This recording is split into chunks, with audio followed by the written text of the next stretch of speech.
What's up, IT Nation? Matt Topper here with Natalie Suarez, here to talk about IT Nation Secure. We are what? A week away? Less than a week away. Less. Days Yikes. away. I don't know if that's comforting or not comforting at this point. It's comforting. Have we reached that point where you really can't change anything else? It's the calm before the storm. So it should be stress-free. Should be. Isn't. Yep.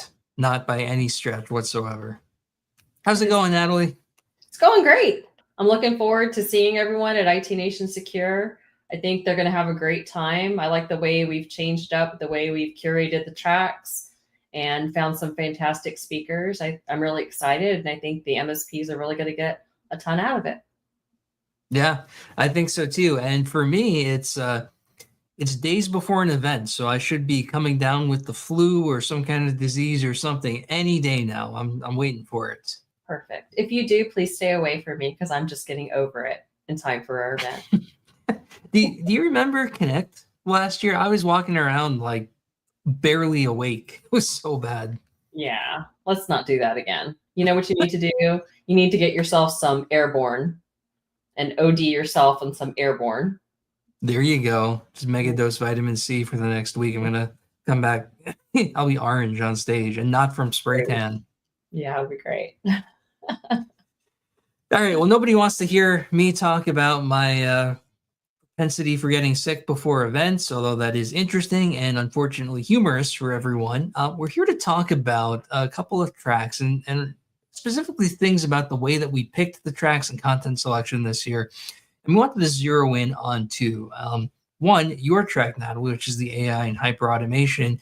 And we have our esteemed guest, Dustin Bolander, with us, who was in charge of the incident response, insurance, and legal track. So one, let's bring Dustin up so he's not sitting in the green room waiting for us. Hey, What's going on, Dustin? Good. I was going to say, I can talk about how I just got over being sick at a conference too. Nice. So, it's like clockwork. Yeah. Well, I always joke I'm the one, whenever we all come back and everybody starts doing the who got COVID text threads, I'm normally fine, but I was just at a law firm conference and had a terrible sinus infection the whole time. So It was great otherwise. Well, hopefully any of us who are going to get sick, I hope it happens after the event and we can recover. Right.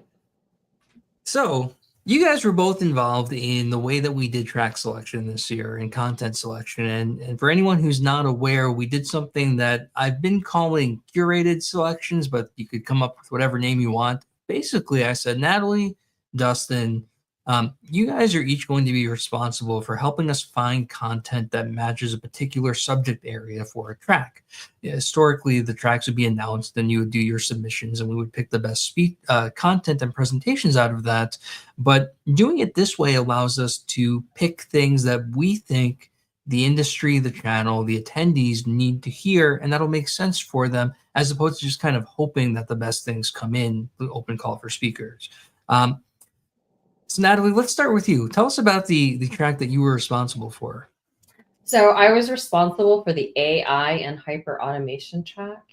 And it gave me the opportunity to really connect with some of our top AI forward-thinking partners and some other colleagues that we've networked with across our university system here in Florida. So I have two speakers from the University of South Florida, actually from the Bellini College of AI and Cybersecurity. So I'm super excited about those two, especially. So, Dustin, you did so there was a lot to this: IR, insurance, and legal all in one. But when we said IR, we really mean IR, not necessarily forensics and things like that, right? More of an operational side. Tell us about what you were thinking. Yeah. So in a good way, not a I saw the I saw the track and said, what were you thinking? No, this was a cool idea. Thank you so much for grabbing me for it. So what I wanted to do was, working in insurance, a lot of times what we're doing is sort of preventative planning, right? We're talking MSPs, okay, do this, don't do that. I had 2 calls this morning with MSPs, and both of them actually ended up being heavily around the MSPs contracts. So for my track, I guess I can say, is I was thinking of it from a storytelling perspective of, it ends with, God forbid, but stuff ends with a breach, right? I think, Matt, you've had hands-on with some breaches. Like, it's something you go through as an MSP, but let's go all the way back from the beginning, right? So leading up to it, we had some security in place. There's stuff we could have been doing differently. There's tabletops, but where does that very first step of the story start? And it's, we sign a contract with a client, right? So that's what I was looking at. It was just, we're going to tell that story from every step of the way. So the first session is around it's contracts 101 with Eric Tildes of what do you need in your contracts to protect yourself as an MSP. And then we kind of go through all the steps, and it ends with a panel called Anatomy of a Claim, where we had the Chris Lair, who I think everybody knows, head of incident response for CFC, one of the biggest cyber insurance carriers in the world. And then Spencer Pollock, who is his law firm is represents pretty much every cyber insurance carrier in the world as well. So two of the most experienced guys in the industry and all the crazy stuff that they've seen. So we're going to kind of walk through all the different stages from you signed a contract with the client to it ends in a breach. What could you have done differently? What could you have done better throughout that? And then also, a lot of times is MSPs haven't gone through a claim. Like, what does that actually look like? What do you do? What do you not do? Things like that. So I think you already answered it, but I'm going to put each of you on the spot and ask, I framed this through answering the question, what does the industry, what are the attendees, what do they need to hear to improve themselves in each of these areas? Natalie, I want you to go first. Like, Okay. what's the big thing that attendees need to hear about AI, and how are we going to answer that for them? Okay, well, there's a few big things. So one, of course, many of our MSPs are Microsoft-centric shops. So I thought, why don't we start with the basics? How do we securely configure and deploy Copilot, right? And then from there, most of the time, so for those of you who don't know, I typically work with the ConnectWise Partner Program, and I go out to our partner sites and help them talk to their clients and prospects about subjects like AI, right? And when I'm talking about AI in that context, they're always talking about Copilot or ChatGPT. And there's just so much more to AI besides those generative pre-trained transformers. I want you to say that 3 times fast, Matt.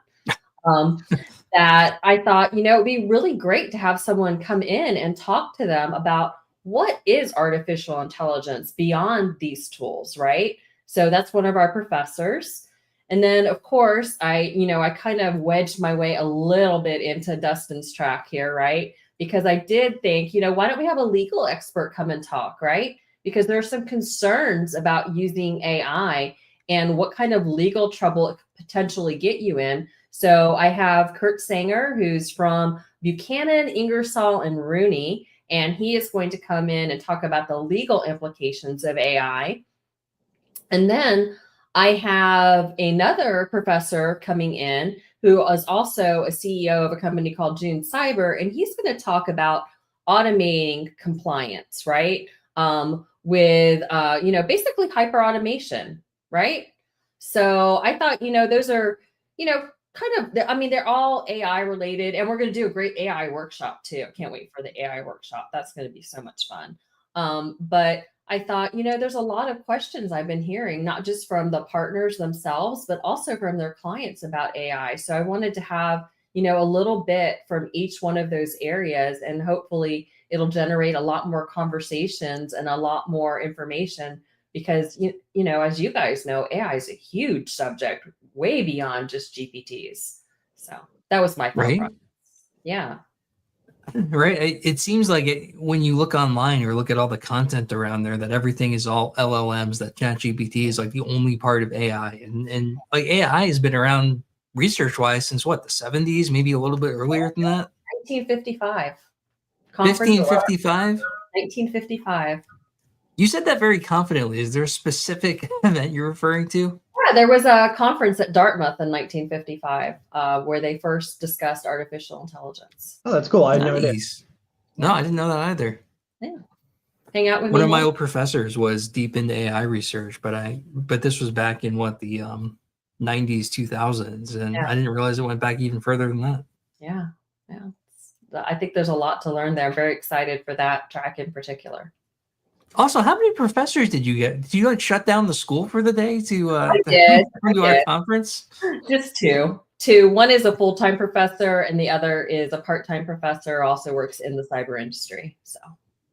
No, that's awesome. This is the kind of content. This is what I meant by, or at least what I envisioned. I wasn't sure what would happen when I said, "Tell us what the industry needs to hear." And we've seen, like, you scroll LinkedIn and you see thousands of, here's how to do prompt engineering, or here's how AI is going to replace your workforce and all that stuff. And that's important too. I don't want to diminish that, but I think what we're talking about are some of the more foundational things, or things that aren't really talked about because they're not necessarily flashy. They don't lead to clicks and engagement, but they are requisite, important knowledge. And that's what I was hoping to get here. Yeah, very important. And I don't want to sell one of our other partners short either. I've had so many questions about configuring Copilot.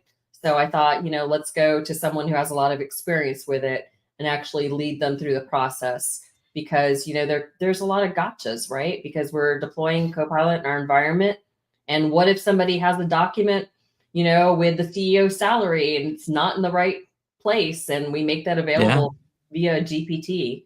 So it's really important to deploy these things securely. So that's going to be great content for the MSPs as well. It's such a good point. And like, without trying to start discussing the session, configuring Copilot to me is one of those things that configuring Copilot itself is, I don't want to say the least important, but all the stuff around it is equally important to it, right? Like, by the time you get to the Copilot side, you've done more than half of the work. Yes, definitely. And I think Brandon. All right, Dustin, I'll ask you the same question. It doesn't even have to be related to your track, although I hope it is. What does the industry need to hear about the insurance or legal side of the world? Yeah. Natalie accidentally gave me a good little segue there. Is I liked the practical side of what she was talking about, right? So one of the things that drives me nuts at these conferences is you'll go into some of these sessions and it's, well, go do this, like charge $500 a seat and buy our new tool. And it's like, dude, that doesn't. So for those of you that don't know me, I'm a 2-time MSP owner. So this is speaking from experience, actually having worked in and ran an MSP. And you can tell some of these people haven't before. So it's like, what's the good practical? I'm walking out of a session and I have these 3 things I can do today that didn't, cost me money, or I don't have to go over to this vendor booth and sign up for something. So it does happen to be around my sessions, Matt. Good call. But it's sort of, there's a lot of stuff in insurance to where, and Matt and I had even talked about this a little bit, where it's like, as we're brainstorming, it's like, well, what if we talk about the coverages inside a policy? 80% of the people at this conference aren't going to care, right? I might have found my 20% of insurance nerds on that, but getting up there and talking about bricking and, insurance coverages, like, that's not helpful to most people. So on a lot of these sessions, my focus was, how can you almost not shoot yourself in the foot, right? These are simple things you can go. That anatomy of a claim session is going to be awesome because it's going to be a lot of horror stories. One of my favorite examples that I like to tell is, there was a MSP that said, we don't need to call insurance, we're going to restore from backup. They restored from backup like 5 days ago. The attackers were still in the system. The ransom doubled. It's kind of common sense now, but stuff like that, this was about 3 years ago. Most MSPs weren't thinking about that, right? It's like, oh, I can save you an insurance claim. I'm going to do this real quick. Like, guys, you're not a forensics company. I don't care if you have 1 certification on it. Like, there's a reason, and you just made that insurance claim worse, and you might have made yourself liable on it also. So what I'm hoping everybody has from these sessions is just, 2 or 3 takeaways of, I can go and change. I can start doing this tomorrow. I can make myself better. I can protect my MSP. One of the sessions, Robert Chiaffi, who I think, half the industry has probably seen him speak. His MSP went through a breach, and he normally gets up there, and it's one of those things of like, stuff happens, be resilient, you can recover. It's a really inspirational one. This time, though, he's going to go more into the technical details. What could we have done differently to, better protect ourselves? You can't stop every breach. It's a question when, not if, but you can reduce the damage, reduce the blast radius, whatever phrase you want to have. And I think out of that one, everybody's going to walk away with like, ooh, here's 2 things. I'm going and making this change to my RMM tomorrow. And then, next week I'm going to change this on my backups to make it more recoverable. So just that sort of thing, walking away without having to buy a tool, with people who have been actually hands-on in the trenches, specific details for people to be able to improve their business. I think that last one is huge, right?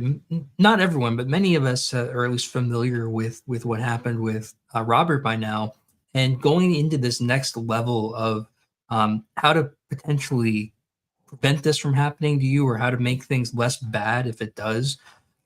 That's huge. That's something that you can walk away with and actually do something with as soon as you get back, without having this buy our product thing attached to it. I think that's fantastic. And it's a really good way to keep that story fresh and get some new content out of it. So I'm looking forward to it. I'm looking forward to all of it, right? I've talked to so many MSPs, and I've even seen this and where I came from at one point. Like, you almost buy insurance and then just stick the policy in the filing cabinet and forget about it until anything else happens. And how to actually interact with your insurance company so that you or your client can successfully file their claim. I mean, that's massive. That's huge in itself. And you certainly more than me have seen this go the wrong way countless times. And being able to prevent that from happening to someone else, again, without the attached, you have to buy something from us. That's just true utility value. Yeah, I've started talking about insurance. Like, if you kind of look at the NIST CSF phases, right? Identify, protect, detect, respond, recover. As I've been saying, insurance is another tool in the stack. So now there's gonna be a bunch of people that are like, oh, stop talking about stack. But it's not a be all end all. We put it on a shelf there. It's like any other tool, right? Yeah. You have to manage, you have to configure is probably not the right word, but how does it bolt into the rest of your risk management, the rest of your cybersecurity stance?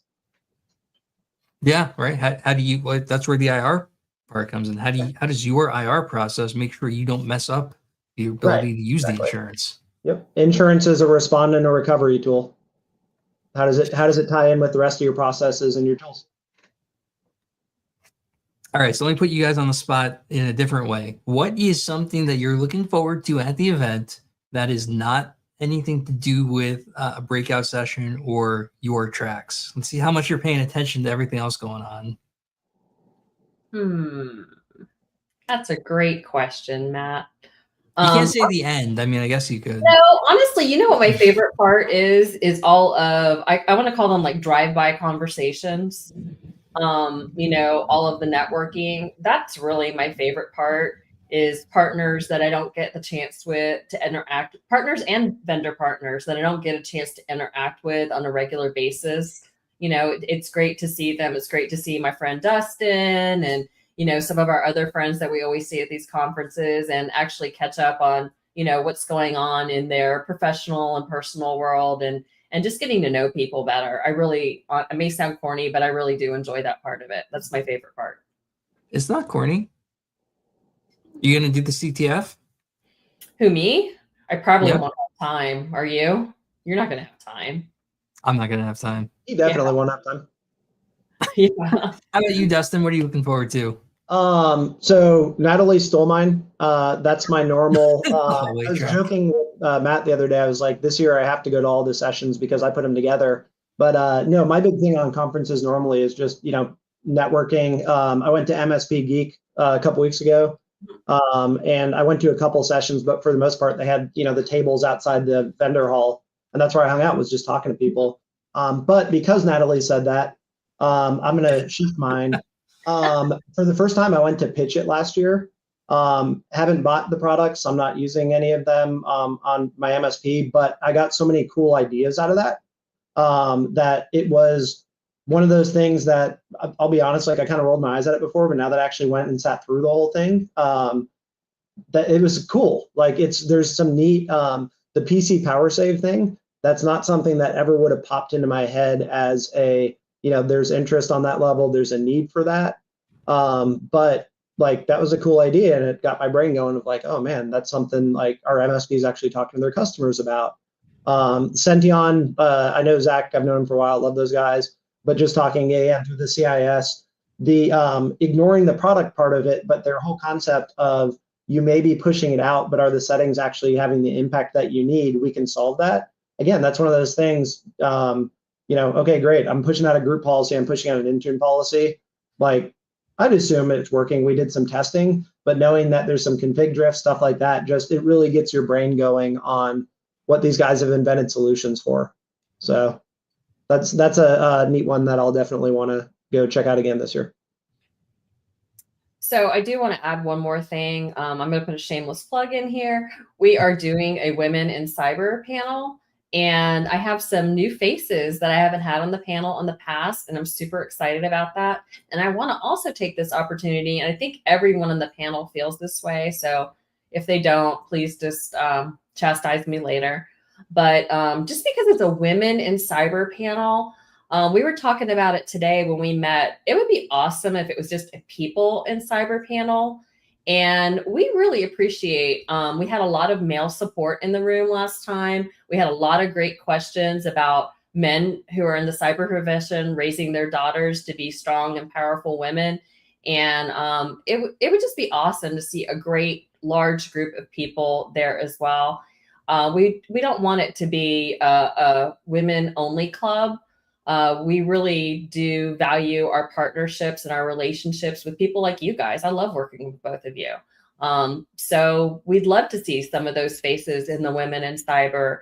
And we think a lot of people, especially a lot of younger people in the industry, should come to that session. There's a lot of knowledge we're going to be there to share. And we'd love to meet some new people. That's going to be a fantastic session. I'll show up if I have time, although as Dustin said, I may not. Yeah, I know. But I think it'll be fun. You guys are talking about the important things and breaking into the industry and just, establishing yourself, which is awesome. I've heard so many good things about that session over previous events. Yeah. It's always interesting. All right. So we'll start to wind down. Any tips? How about this? What is one piece of advice you would give someone who is a first timer at the event that's not just talk to everyone? Because that's what they hear every single time. Go talk to people. What else should they do? And we'll break with that. Because I don't want to steal his answer. You go first, Dustin. Don't steal. So sort of adjacent to that, but it's intimidating. I've been going to IT Nation since I think 2011. And so for the first timers, go talk to somebody. That's a big ask. It's technology. A lot of us are antisocial to some degree, right? So yeah, go make friends with, 2,000 strangers. When you do make friends with somebody, is ask them for advice on, hey, I'm interested in X, Y, and Z, because a lot of us who have been around, I always try to do this at conferences, right? I meet new people and, hey, can I answer any questions, stuff like that. But ask around. It's like, hey, I'm interested in learning about this, that, or the other, because there may be certain sessions that you don't realize are going to be super topical, or you're looking at it and you're like, oh, that's boring. But then it's like, ooh, but Robert Chiaffi is like one of the most engaging speakers. Like, you really should go check that out. Yes. So not just make friends, but ask them, here's what I'm trying to do while I'm here. Here's what I'm interested. What do you think I should do?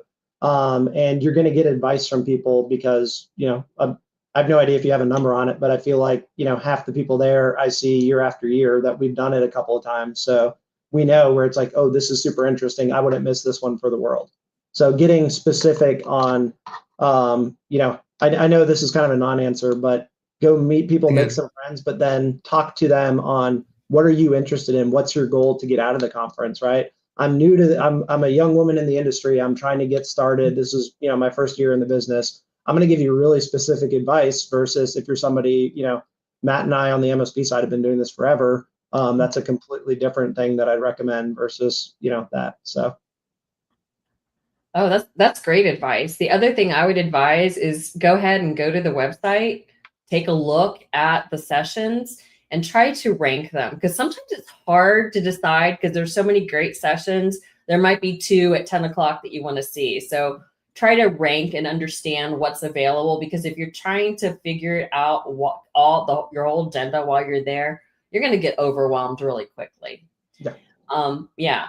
And we are having a first timer meetup, and there's several meetups. So a meetup is a great low-key way to meet new people and that are around a subject that you're interested in. Because I know we have an AI meetup. I know we have a first timers meetup.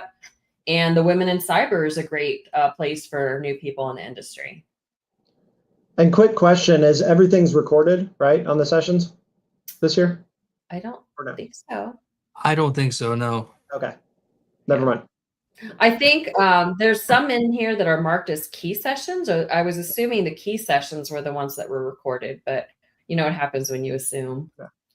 Not everything is recorded. Let me just make that perfectly clear. Yeah. They are not all recorded. Gotcha. All right, so we'll end it here. Natalie, Dustin, thank you for coming on. Looking forward to seeing everyone in, oh my God, what? Couple 4 days, days, buddy. 5 days, something like In a that. few days. Get Yeah, some sleep now. All right, well, thanks, guys. Appreciate it. All right. Right. Take care. Thanks, Thanks, Matt. Thanks, Dustin. See you later.